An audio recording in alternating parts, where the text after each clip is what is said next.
తెలంగాణ రాష్ట్రంలో ఉన్నటువంటి వృద్ధులకు, వికలాంగులకు, వితంతువులకు తెలంగాణ రాష్ట్ర కాంగ్రెస్ ప్రభుత్వం అదిరిపోయే శుభవార్తనైతే తీసుకొని రావడం జరిగింది.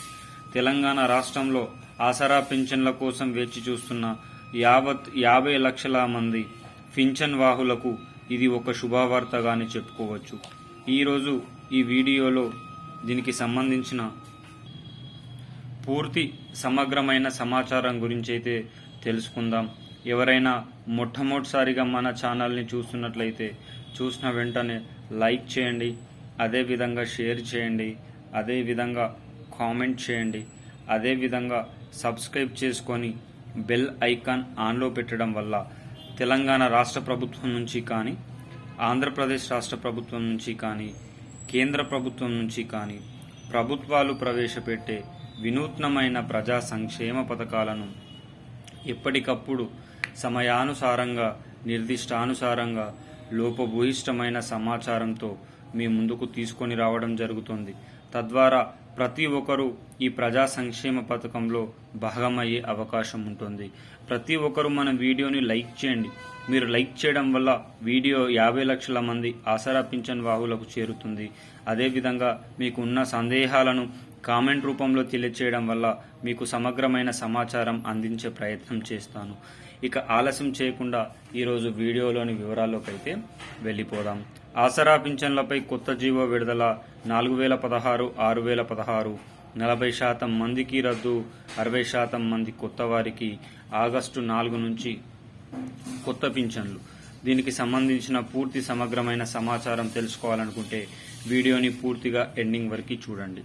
తెలంగాణ రాష్ట్రంలో రైతు రుణమాఫీకి సంబంధించి 2వ విడత ఈరోజు విడుదల కాబోతుంది.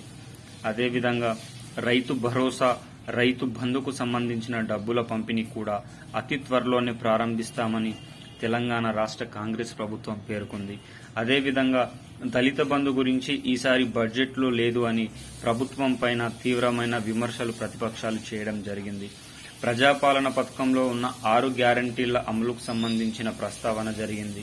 మహాలక్ష్మి పథకానికి సంబంధించిన అమలుకు సంబంధించి ఎలాంటి వార్తలు రాలేదని కూడా ప్రభుత్వం పైన ప్రతిపక్షాలు తీవ్రంగా వ్యతిరేకించాయి.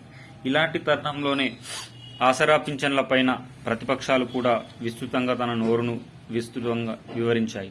2016 రూపాయల నుంచి 4016 రూపాయలకు, 4016 రూపాయల నుంచి 6016 రూపాయలకు పెంచుతామని చెప్పిన ముఖ్యమంత్రి వర్యులు రేవంత్ రెడ్డి మాటపైన నిలబడలేదు అని మనకు అసెంబ్లీలో హరీష్ రావు కొట్లాడడం జరిగింది.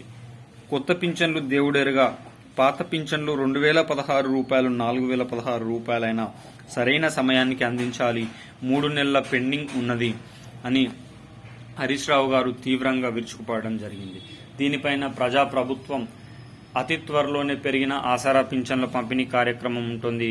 దానికోసం 22,000 కోట్ల రూపాయలను కూడా ప్రభుత్వం ప్రవేశపెట్టబోతా ఉంది. దీన్ని బాండ్లను అమ్మకం ద్వారా ఈ డబ్బుల పంపిణీ కార్యక్రమం ఉండబోతుందని కూడా బేఖరతుగా చెప్పడం జరిగింది.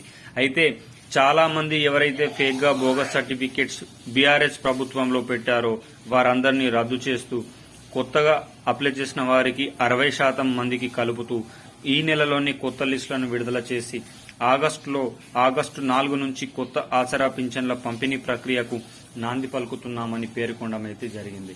మరి బోగస్ ఫేక్ సర్టిఫికెట్స్, సదరం సర్టిఫికెట్స్ పెట్టిన ప్రతి ఒక్క ఆసరా పింఛన్ వాహులను లిస్టులో నుంచి తొలగించి మరి ఒక సర్వేని నిర్వహించి కొత్త వారికి మాత్రమే ప్రభుత్వం పంపిణీ చేయాలని ఆలోచన చేస్తా ఉంది. ఈ విధంగా ఆలోచన చేయడం వల్ల పాతగా ఉన్న ఆసరా పింఛన్ వాహులు ఈ ప్రభుత్వ పథకాన్నైతే కోల్పోయే అవకాశం అయితే ఉంది. 60% మందిని కొత్త వారిని అప్లై చేసి అవకాశం అయితే ఉంది. అయితే ఈ 2016 రూపాయలు, 4016 రూపాయలను బ్యాంకుల్లో ప్రభుత్వం జమ చేయాలని ఆలోచన ఉంది. ఎక్కడికైతే పోస్ట్ ఆఫీసులో పంపిణీ కార్యక్రమం చేస్తే అక్కడ చాలా ఇబ్బందుల వల్ల ప్రజలు ఉపాధి హామీ పథకం డబ్బులతో పాటు దీనికి సంబంధించిన డబ్బులను తీసుకోవాలంటే ఇబ్బంది పడుతున్నట్టు సమాచారం. బ్యాంకుల్లో జమ చేస్తే ఉద్యోగుల వారీగానే నెలసరి జీతం మొట్టమొదటి తేదీని పంపిణీ చేసే అవకాశం అయితే ఉందని, ఇక వారం రోజుల్లోనే ఈ ఆసరా పింఛన్లపైన ప్రభుత్వం తగిన నిర్ణయాలను తీసుకుంటుందని అసెంబ్లీ వేదికగా బేఖరతుగా పేర్కొనడం అయితే జరిగింది. ఇలాంటి మరింత సమాచారం కోసం మన ఛానల్ని సబ్స్క్రైబ్ చేయండి. జై జవాన్, జై కిసాన్, జై హింద్.